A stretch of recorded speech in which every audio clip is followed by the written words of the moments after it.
नमस्कार, आज दिनांक 29 जानेवारी आणि आपण पाहत आहात लोकचर्चा।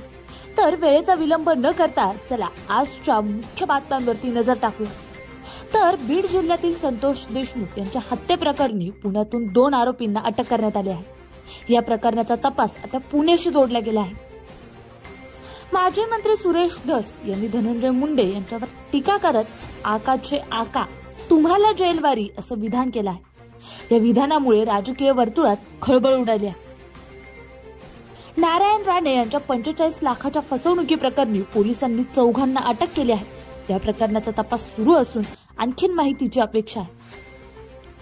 अभिनेत्री प्रिया बापट हिने एका मुलाखतीत स्वतःच्या आयुष्यातील धक्कादायक प्रसंग शेअर केला आहे। तिच्या या वक्तव्यामुळे चाहत्यांमध्ये चर्चा रंगली आहे।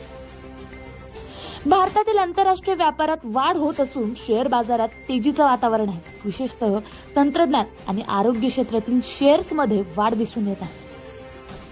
भारतीय क्रिकेट संघाने न्यूझीलंड विरुद्धच्या एकदिवसीय मालिकेत विजय मिळवला आहे। कर्णधार रोहित शर्माच्या नेतृत्वाखाली संघाने उत्कृष्ट कामगिरी केली आहे।